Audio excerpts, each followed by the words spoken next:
దేవుడును మన రక్షకుడు అయిన యేసుక్రీస్తు వారి శ్రేష్టమైన నామంలో ఉదయకాల మన్నా అనే చక్కని కార్యక్రమాన్ని చూస్తున్న మీ అందరికీ నిండు హృదయంతో వందనాలండి.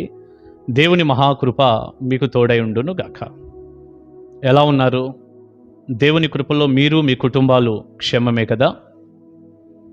రండి, పరిశుద్ధ గ్రంథంలో నుంచి ఒక వచనాన్ని చదువుకొని దేవుని మాటలు ధ్యానం చేద్దాం. యోబు గ్రంథం 5వ అధ్యాయం 11వ వచనం. ఆయన దీనులను ఉన్నత స్థలములలో ఉంచును, దుఃఖపడు వారిని క్షేమమునకు లేవనెత్తును. ప్రియులారా, చదువుకున్నటువంటి వాక్యంలో దేవుని మాట ఏమని మనకు వినపడుతుందంటే, అట్లు ఆయన దీనులను ఉన్నత స్థలములలో ఉంచును. ఆయనంటే ఎవరు? దేవుడు. యేసు ప్రభువారట దీనులను ఉన్నత స్థలములలో ఉంచుతాడట. ప్రియులారా, ఈ రోజున చాలామంది మేము ఉన్నత స్థలాల్లో ఉండాలి, మేము దీవెనకరంగా ఉండాలి, మేము చేసేదంతా కూడా సక్సెస్ అవ్వాలి, గొప్ప ఆశీర్వాదాలు మేము పొందాలి అని చాలామంది ఆశపడుతూ ఉంటారు. ఏం తప్పులేదు, కానీ నిన్ను అలా ఉన్నత స్థలాల్లో ఉంచటం కూడా దేవునికి కూడా సంతోషమే. ఆయన ఉంచుతాడు కూడా, అందులో ఏ అనుమానం లేదు. ప్రతి వ్యక్తిని ప్రభు దీవిస్తాడు.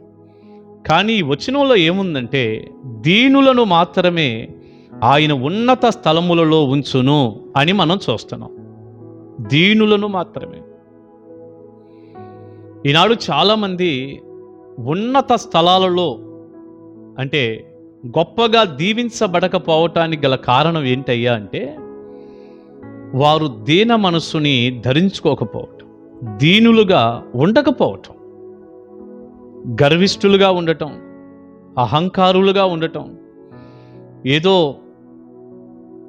దీన మనసు తగ్గింపు అనేది వారికి లేకపోవటం, వారి మాటల్లో కానీ క్రియల్లో కానీ దేంట్లోనైనా వారు గర్విష్ఠులుగా ఉన్నందువలన.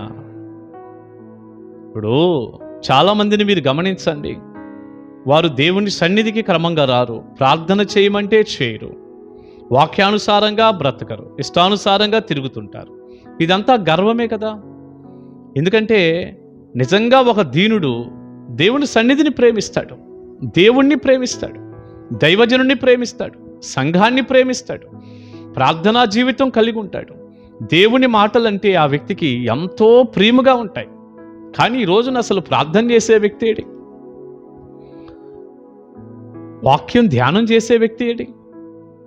అంటే బోలెడు మంది అండి లోకానికి చోటిచ్చారు, లోకం మీద పడ్డారు, పాపం అంటే ఎంతో ఇష్టంగా ఉంటున్నారు. దీన మనసులోనికి వచ్చేటటువంటి వాతావరణం ఏం కనిపించటం లేదు.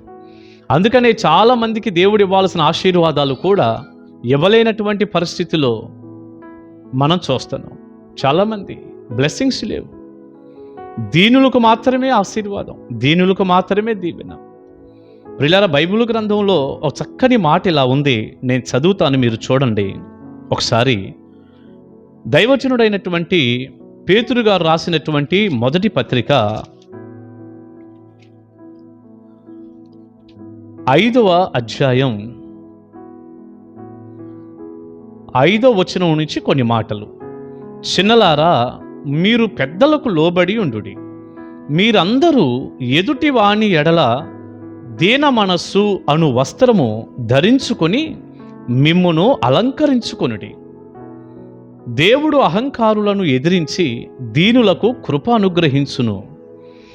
దేవుడు తగిన సమయమందు మిమ్మును హెచ్చించునట్లు ఆయన బలిష్టమైన చేతి క్రింద దీన మనస్కులై ఉండుడి. ప్రియులారా, ఈ వాక్యంలో దేవుని మాటలు ఏమని తెలియచేస్తున్నాయి? చిన్నలారా, మీరు పెద్దలకు లోబడి ఉండండి. చూడండి, ఈ రోజున చాలామంది పెద్దవారికి లోబడే మనసు లేదు. మీరందరూ ఎదుటివాని ఎడల దీన మనస్సు అనే వస్త్రము ధరించుకొని.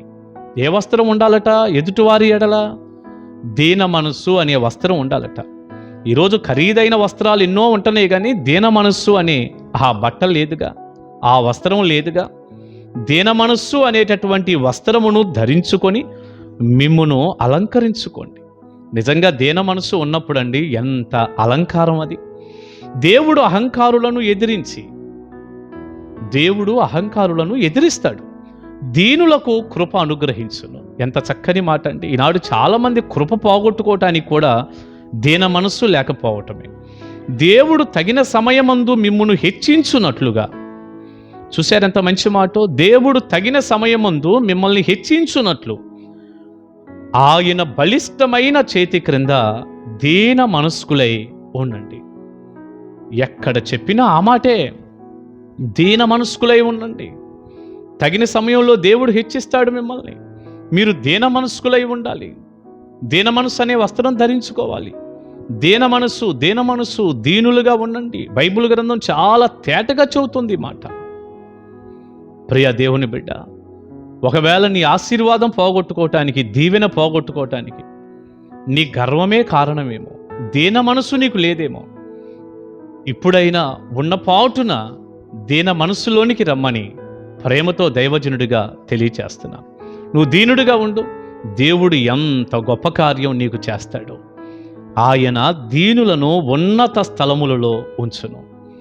తప్పకుండా నువ్వు తగ్గించుకొని ప్రార్థించు. గొప్ప పరిస్థితిని ప్రభు కలిగిస్తాడు, నిన్ను ఆశీర్వదిస్తాడు. ఇదే వచనంలో మరొక మాట మనం చదివాం కదూ, దుఃఖపడు వారిని క్షేమమునకు లేవనెత్తును. ఎంత మంచి మాట అండి. మనం ఆరాధించే దేవుడు దుఃఖపడుతున్న వారిని, ఏడుస్తున్న వారిని క్షేమమునకు లేవనెత్తుతాడట. ప్రియబిడ్డ, ఒకవేళ ఈ మంచి ఉదయకాల సమయం నువ్వు దుఃఖంతో, వేదనతో కన్నీళ్లు పెట్టుకుంటూ ఉన్నావేమో, ఏ పరిస్థితిని బట్టి అయినా, ఏ కష్టాన్ని బట్టి అయినా నువ్వు ఏడుస్తున్నావేమో, ధైర్యంగా ఉండు.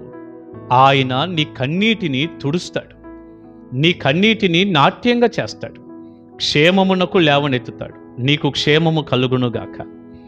నువ్వు దీన మనసుతో ఉండు చాలు, ఉన్నత స్థలాల్లో ఉంచుతాడు, నీ కన్నీటిని తుడుస్తాడు, క్షేమానికి లేవనెత్తుతాడు. క్షేమము నదిలాగా నీ దగ్గరికి వచ్చేస్తుంది. ఈనాడు క్షేమం లేక ఎంతమంది అల్లాడుతున్నారు కదా. క్షేమం కలిగిస్తాడు, నీ కన్నీటిని తుడుస్తాడు, నీ నోటి నిండా నవ్వుంచుతాడు, సంతోషాన్ని ఉంచుతాడు. ధైర్యంగా ఉండు, దేవుడు నీకు తోడై ఉన్నాడు. ఇప్పుడు ఏడుస్తున్న నువ్వు ధన్యురాలివి, ధన్యుడివి. రేపు నువ్వు నవ్వుతావు. తప్పకుండా నీకు కృప చూపే దేవుడున్నాడు, నిన్ను లేవనెత్తే దేవుడున్నాడు, నిన్ను పైకి తీసే దేవుడున్నాడు. ఆయన నీ చేయి పట్టుకొని లేపుతున్నాడు. నువ్వు తగ్గించుకో చాలు, అన్నీ ఆయన చూసుకుంటాడు. ఆయన ద్వారా కలిగేటటువంటి ఉన్నతమైన ఆశీర్వాదాలు, క్షేమము, సంతోషము, ఇవన్నీ కూడా నిండారులుగా నీకు దేవుడు దయచేయునుగాక. ఆమేన్. ప్రార్థన చేసుకుందామా? ప్రార్థన చేసుకుందాం. మహాపరిశుద్ధుడైన తండ్రి, ప్రేమగల్ల ప్రభువా, మీకు వందనాలు. దీనులను ఉన్నత స్థలాలలో ఉంచే దేవుడవయ్యా.